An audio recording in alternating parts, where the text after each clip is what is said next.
Hello and welcome. Today we are talking about the endgame. What is even the point of the endgame? What's the thought process for endgames? What are we even trying to do? And we're going to take a look at that by looking at some of my students' games without telling them. And hopefully it will be very instructive to watch. Before we start the video, thank you for the video ideas. And if you have any video ideas, any chess topic that you would like explained, drop it in the comments down below and I'll be happy to make a video on it. For now, enjoy. First of all, what even is the point of the endgame? What are we trying to do? Well, the most important thing to know is that we're not trying to checkmate. We're trying to promote one of our pawns.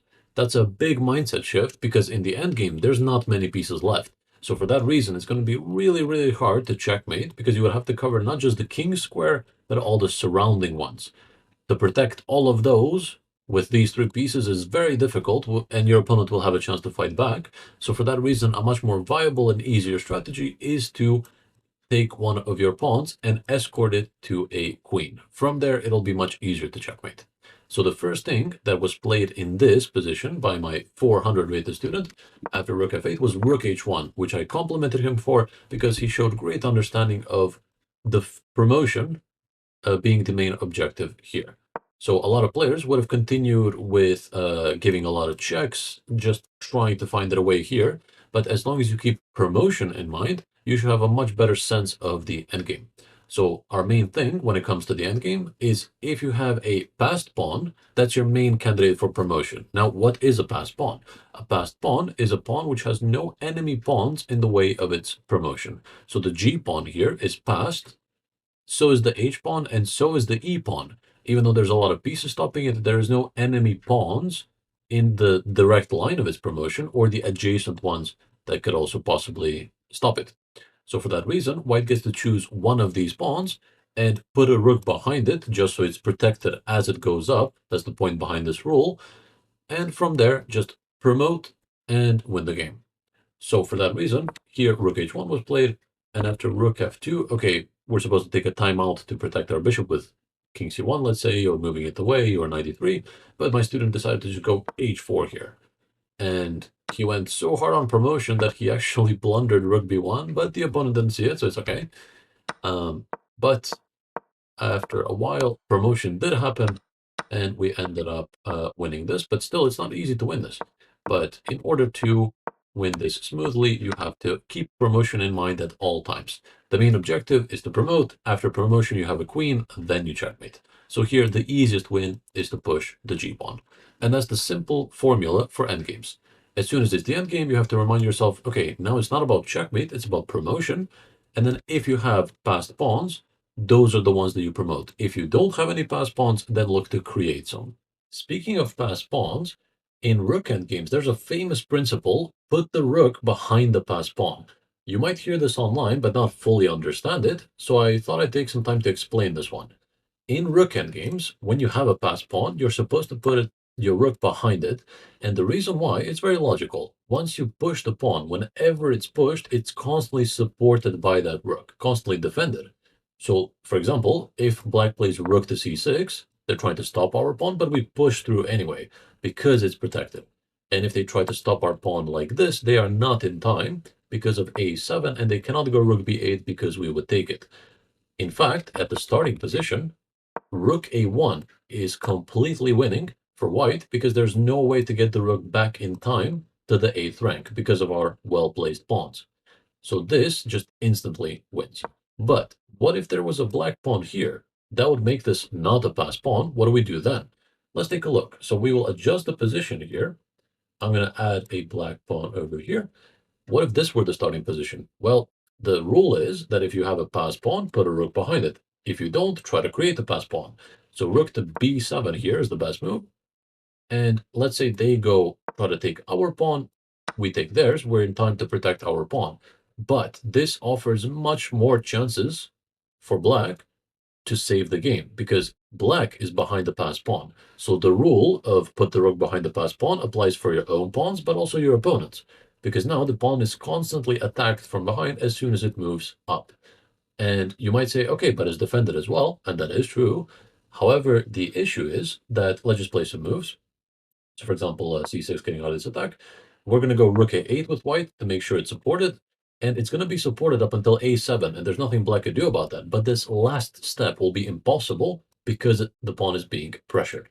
So for that reason, let's say they just give a check, they go here, they go here. Once we start pushing the pawn, they're just going to stick around with the rook, and whenever we move the rook away, they're simply going to take the pawn.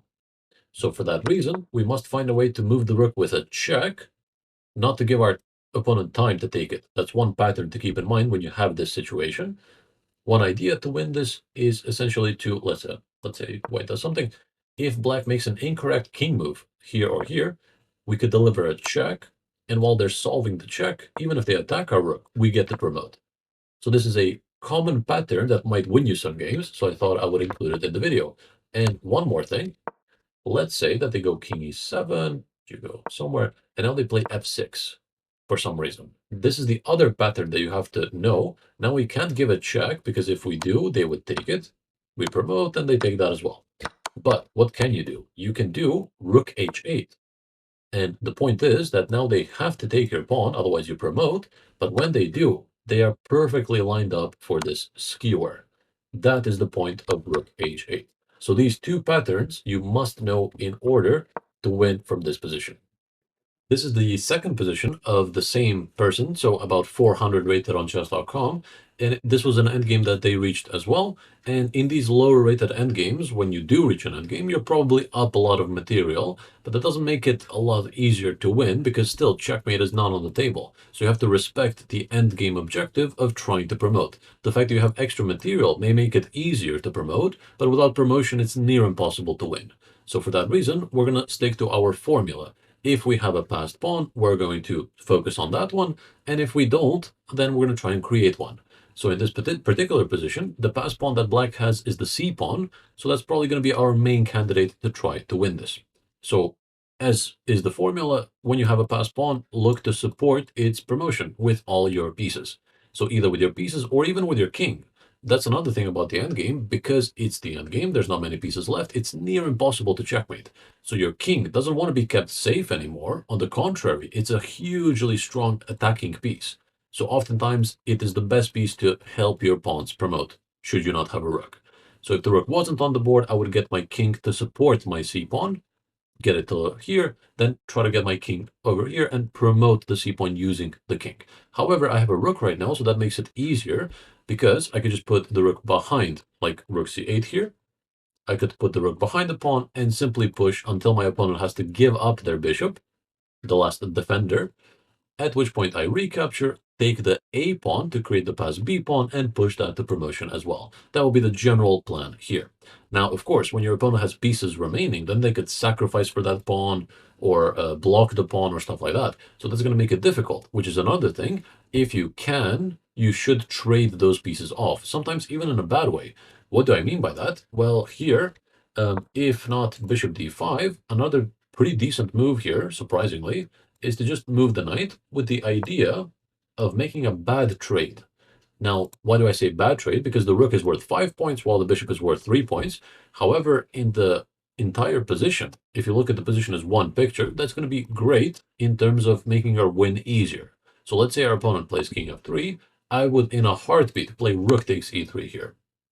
The point is that they do recapture, but now I don't have to worry about this bishop.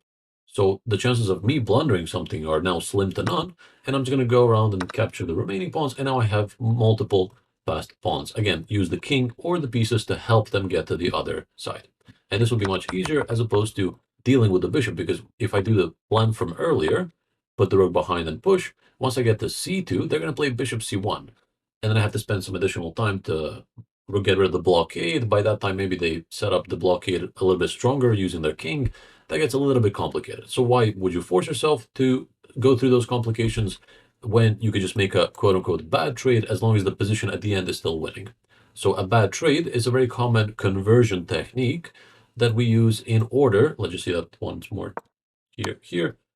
And then we can make this bad trade to eliminate counterplay, to make it much easier to win. So one thing you have to be careful about is when you make these bad trades, that you have an winning end position at the end, so that your end position is winning. Don't trade off your last queen for their last piece and then make it an equal pawn endgame. That's the only thing you have to worry about. So that is the endgame strategy, that the endgame formula that always works. If you have a pass pawn, focus on that. If you don't, then try to create one. So if the c pawn wasn't here, then I would play rook a8, rook a4 to create the passed b pawn. And use your pieces to help escort the pawn to the other side. Bonus points if you first get rid of their counterplay, which is sometimes possible, sometimes not. This is an example from a 600 rated game. Again, another student who I will not name. And he got a winning position over here with the black pieces. He's up a rook, knight, bishop, and 3 pawns. But again, it's kind of hard to checkmate with these because you really need to know some patterns and stuff like that. So the simplest way to go about this is to promote to a queen. And which of our pawns is most likely to do that? A passed pawn. Which of our pawns is passed? Let's take a look. The a pawn. These two are not because of the c pawn. These two are not because of the h pawn. So the simplest way to win this position, by far, would be to just push the pawn until we get a queen. It's not the fastest, but that's something we don't care about. It's the easiest human win. And their king also cannot help out in terms of stopping the pawn. And the king cannot come here because of the knight. So the king is boxed into these two squares. So they will just play left and right until we simply get a queen to checkmate. Now, what actually happened in the game? My student tried to go and checkmate, so he gave a lot of checks, but it's really difficult to checkmate with these unless you know a certain pattern or two. For example, the pattern here is to use your bishop here or here so that the rook comes to e2. So it's not stalemate because they have a pawn move. That's also something to watch out for. But rook e2 would be checkmate. Knight is covering the escape squares. So I showed my student that after the game, just, so that he knows. But the easiest way to promote is following our formula. If you have a pass pawn, get it to the other side. And here, because the blockade is impossible, we don't even need to protect it with other pieces by accident. And let's see how the game played out, just for the sake of instructional value. After all those checks, my student at some point realized, oh, I can't really check. I mean, it's really difficult to do so, especially in time trouble. So for that reason, no, he went with the a pawn and got a queen. And I'm just showing this to show one more thing. When you're in this situation, a lot of material against the lone king, the reason people play on is because you might stalemate. That's the only reason they play on, or you're very low on time. So one tip that I'm giving for my beginner students is to make every single move a check. Because if it's a check, it cannot be stalemate. So here, I would look to give queen checks because the queen is the strongest piece until I stumble upon checkmate. Because the point of leaving a lot of pieces like this is that the reason they're playing for stalemate is because you're covering a lot of squares, maybe unintentionally. That increases the risk of stalemate. So if it's a check, it cannot be stalemate. I would play queen e5. After this, give another queen check here, another queen check, just keep coming closer, and there it is. So until you stumble upon checkmate, just keep giving checks. Because what happened in this game, unfortunately, after queen e5 here, my student played queen f4. And that's not a check, therefore it risks stalemate, and there, unfortunately, it is stalemate by accident. So a well-played game has ended in a draw because of this rule. So I thought I would just include that off topic because it might help some of you. Here's an example of a 1000 rated endgame. So here, one of my students played the move rook h4, which is actually the best move by far because it simplifies down the position and makes a bad trade just to have a way easier time at converting it to a win. Because if we stay in the rook endgame, those are pretty complicated. So let's say we put the rook behind the pawn. They could put the rook in front of the pawn, give us some checks, cause some counterplay on the other side, a lot of stuff we have to worry about. But rook h4 makes a bad trade because after all the captures, we lose a pawn as well. However, the end position is a winning pawn endgame. So it doesn't matter how you get to a position, even if you get it through a bad trade, all that matters is that the current position is winning. And a pawn endgame up a pawn is always winning. Now, what's the easiest way to win this? First, you have to calculate, can you just push through all the way, or does the enemy king stop it? And you could do so move by move. I go here, he goes here, I go here, and so on. Or you could apply the so-called square rule. The square rule is a bit of an endgame shortcut, which is just additional knowledge. You don't have to know this. But essentially, you draw a square. So this would be the diagonal of the square. So we're going to fill up the rest. And if the enemy king is in the square, then they're going to catch the pawn. And if they're not, then they're not going to catch the pawn. So here, as we're going to see, they are just in time to catch the pawn. So here, after our move, they can enter the new square. On their move, for that reason, they catch the pawn. We could double check. after all the pawn pushes, they are just in time to catch our pawn. So this is the first thing to calculate if this were a real game, if this were your game. So for that reason, pushing immediately doesn't quite work out. So we need the help of our king, whether that's to come here and shoulder the king away, or whether that's to come to the other side and protect those final squares of promotion. Both of those would have been the cleanest way to win this. What actually happened in the game, let's take a look. So we're following the real game. So we pushed a little bit and then realized, oh, it doesn't work out. So we try to get the king in.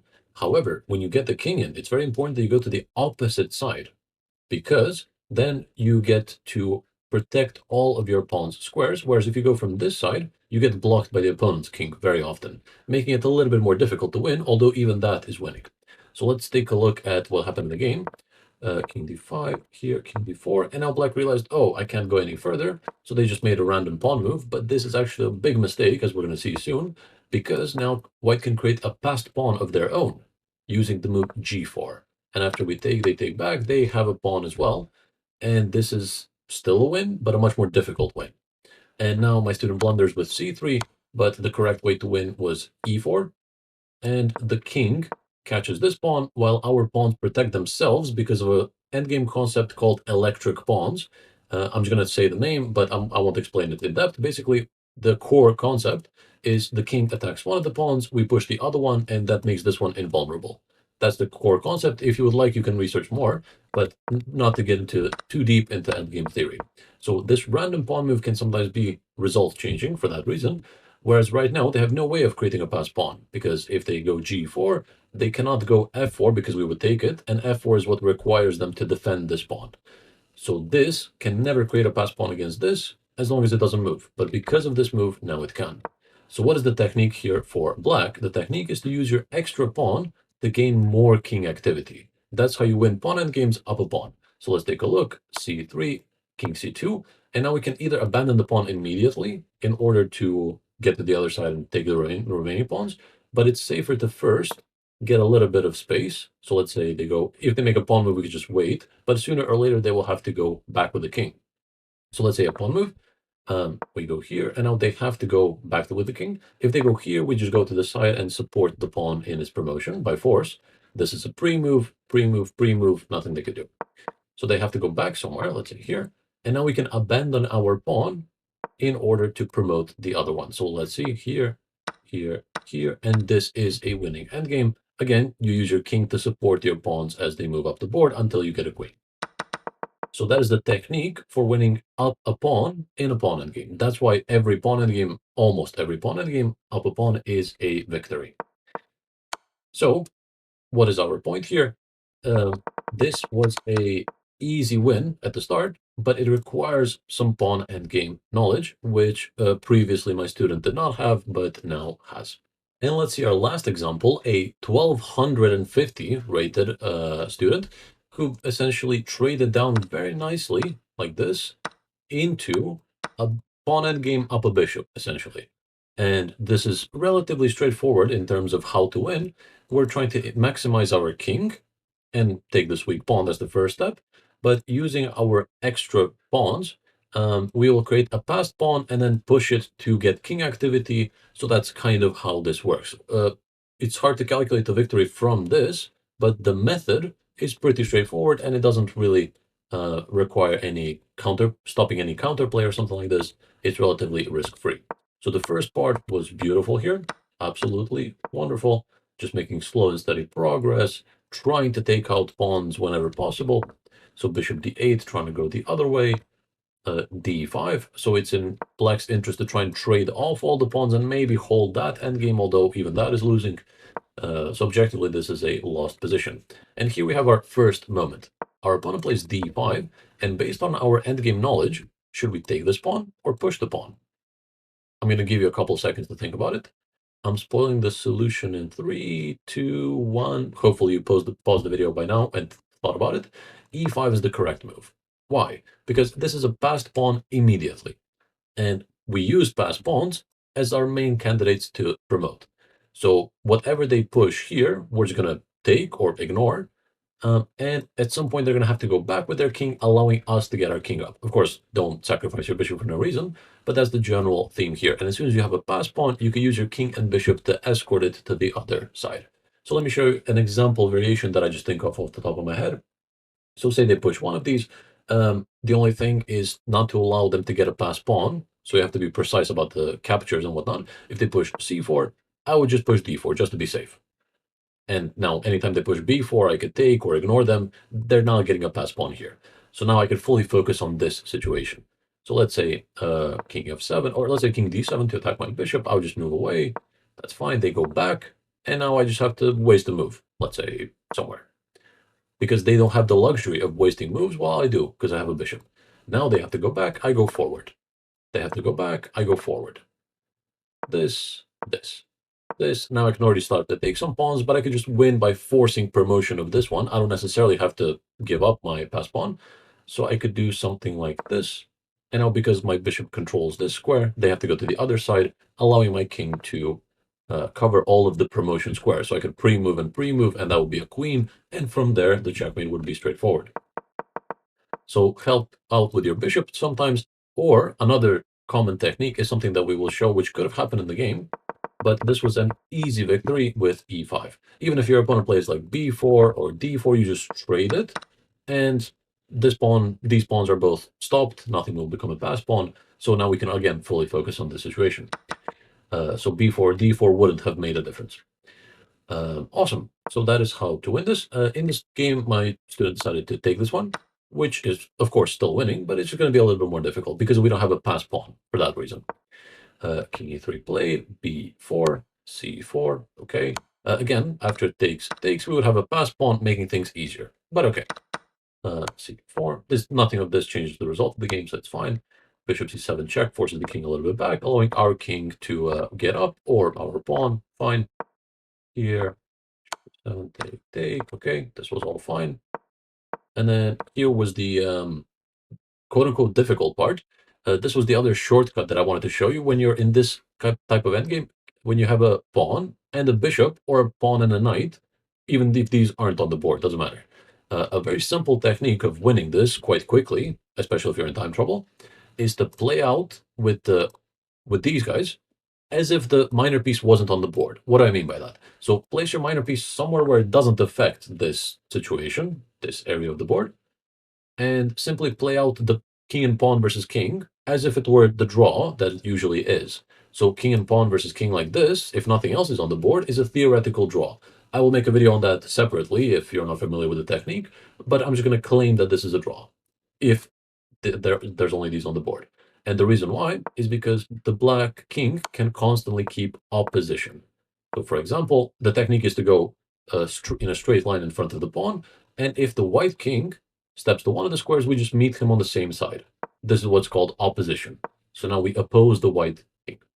So we just play like this until the last rank. And what do we achieve by that?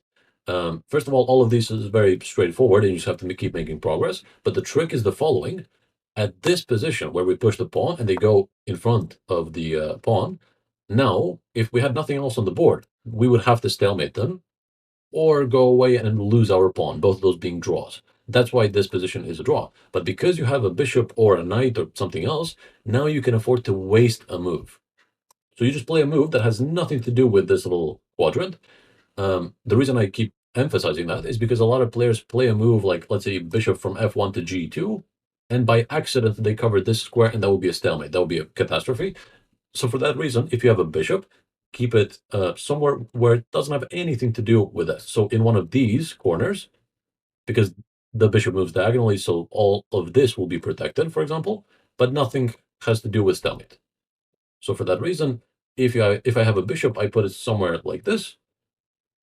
Notice not here, because that would directly possibly stalemate. And if I have a knight, then anywhere here. Just somewhere where it has nothing to do with the situation we got going on, not to accidentally stalemate. And now we waste a move, let's say here. That forces them to come here, allowing us to go king d7 and promote. That's it. So the way I play out these endgames, when I have a pawn and a bishop or a pawn and a knight, is instead of using both at the same time and risking stalemate, I like to play out the 1 versus 0 plus an extra move at the end. So play this out all the way until that stalemating position, and then just make an extra move which has nothing to do with that, forcing your opponent to go out, and you go in and queen.